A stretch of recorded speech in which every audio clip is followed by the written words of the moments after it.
Now a man of God came to Eli and said to him, "This is what the Lord says, did I not clearly reveal myself to your ancestors' family when they were in Egypt under Pharaoh?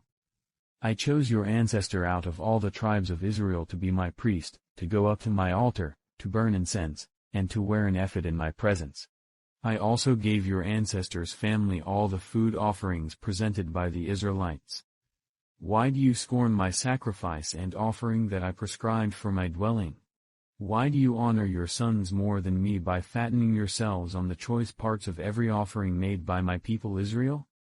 Therefore the Lord, the God of Israel, declares, I promised that members of your family would minister before me forever. But now the Lord declares, far be it from me. Those who honor me I will honor, but those who despise me will be disdained. The time is coming when I will cut short your strength and the strength of your priestly house, so that no one in it will reach old age. And you will see distress in my dwelling. Although good will be done to Israel, no one in your family line will ever reach old age.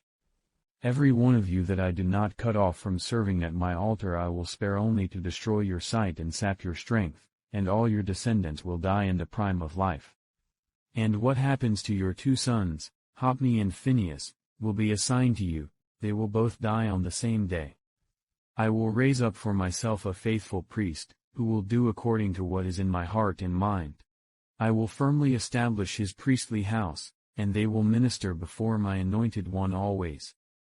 Then everyone left in your family line will come and bow down before him for a piece of silver and a loaf of bread and plead, appoint me to some priestly office so I can have food to eat.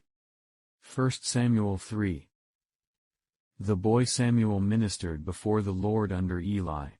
In those days the word of the Lord was rare, there were not many visions. One night Eli, whose eyes were becoming so weak that he could barely see, was lying down in his usual place. The lamp of God had not yet gone out, and Samuel was lying down in the house of the Lord, where the ark of God was. Then the Lord called Samuel. Samuel answered, Here I am. And he ran to Eli and said, Here I am, you called me. But Eli said, I did not call, go back and lie down. So he went and lay down. Again the Lord called, Samuel. And Samuel got up and went to Eli and said, Here I am, you called me. My son, Eli said, I did not call, go back and lie down. Now Samuel did not yet know the word of the Lord had not yet been revealed to him.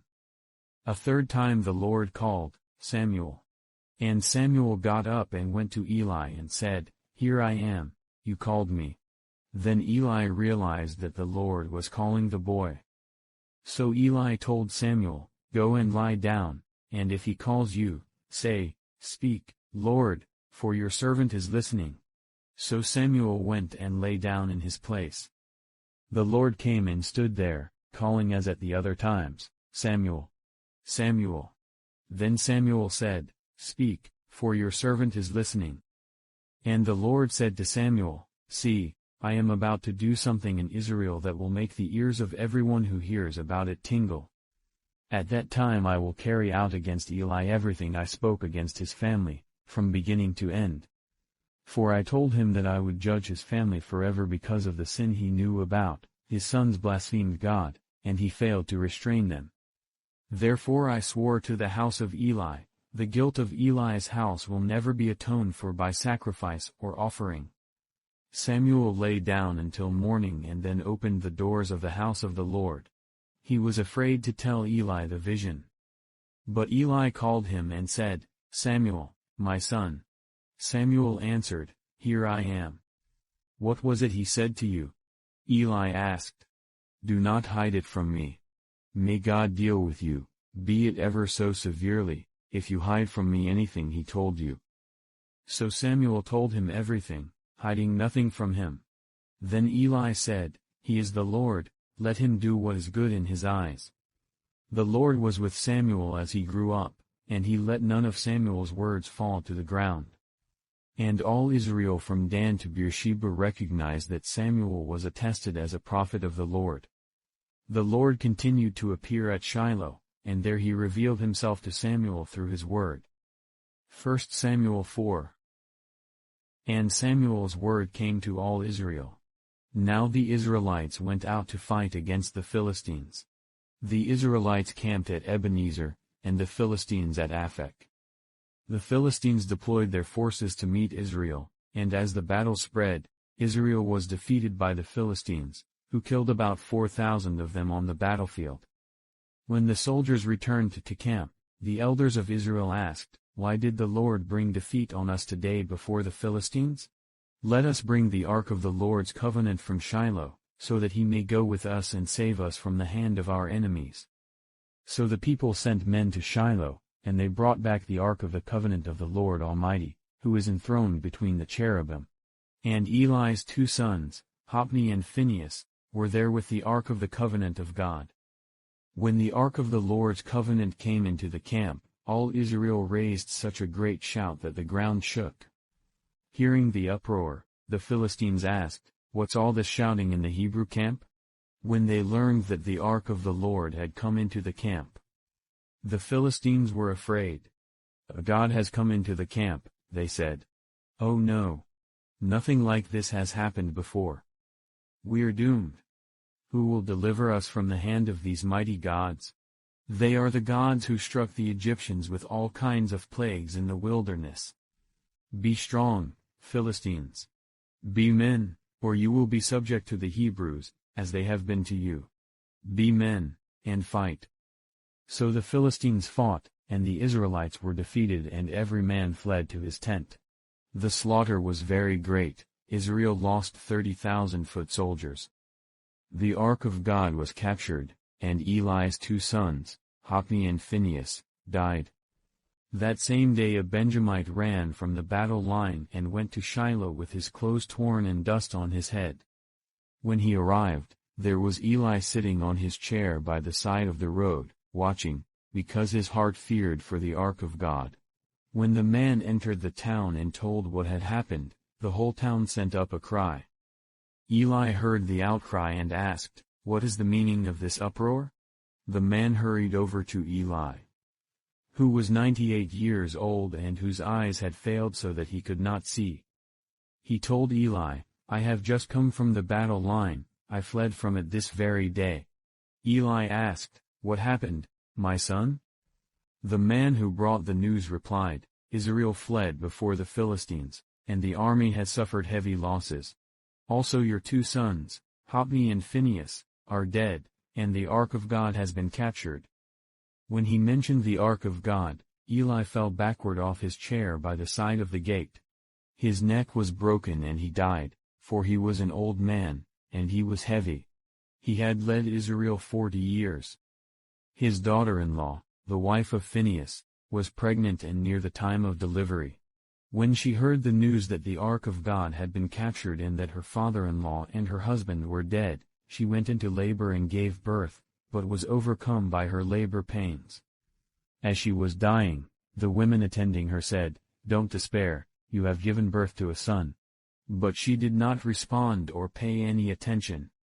She named the boy Ichabod, saying, "The glory has departed from Israel because of the capture of the ark of God and the deaths of her father-in-law and her husband." She said, "The glory has departed from Israel, for the ark of God has been captured." 1 Samuel. Psalm 65. Praise awaits you, our God, in Zion, to you our vows will be fulfilled. You who answer prayer, to you all people will come. When we were overwhelmed by sins, you forgave our transgressions. Blessed are those you choose and bring near to live in your courts. We are filled with the good things of your house, of your holy temple. You answer us with awesome and righteous deeds, God our Savior, the hope of all the ends of the earth and of the farthest seas. Who formed the mountains by your power, having armed yourself with strength.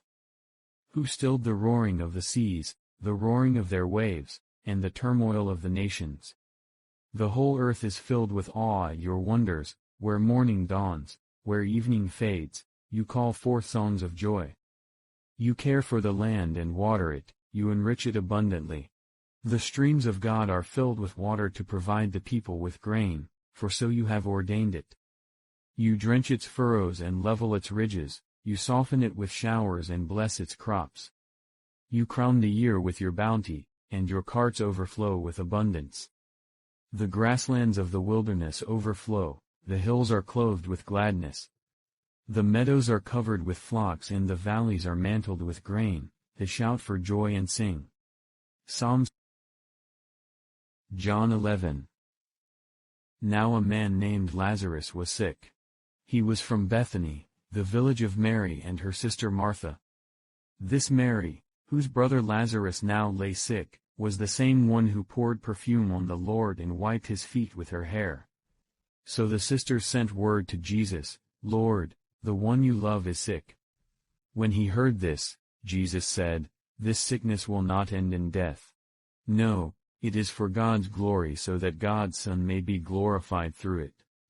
Now Jesus loved Martha and her sister and Lazarus. So when he heard that Lazarus was sick, he stayed where he was 2 more days. And then he said to his disciples, "Let us go back to Judea." "But Rabbi," they said, "a short while ago the Jews there tried to stone you, and yet you are going back." Jesus answered, "Are there not 12 hours of daylight? Anyone who walks in the daytime will not stumble, for they see by this world's light. It is when a person walks at night that they stumble, for they have no light." After he had said this, he went on to tell them, "Our friend Lazarus has fallen asleep, but I am going there to wake him up." His disciples replied, "Lord, if he sleeps, he will get better." Jesus had been speaking of his death, but his disciples thought he meant natural sleep. So then he told them plainly, "Lazarus is dead. And for your sake I am glad I was not there, so that you may believe. But let us go to him." Then Thomas, also known as Didymus, said to the rest of the disciples, "Let us also go, that we may die with him." On his arrival, Jesus found that Lazarus had already been in the tomb for 4 days. Now Bethany was less than 2 miles from Jerusalem. And many Jews had come to Martha and Mary to comfort them in the loss of their brother. When Martha heard that Jesus was coming, she went out to meet him, but Mary stayed at home. "Lord," Martha said to Jesus, "if you had been here, my brother would not have died. But I know that even now God will give you whatever you ask."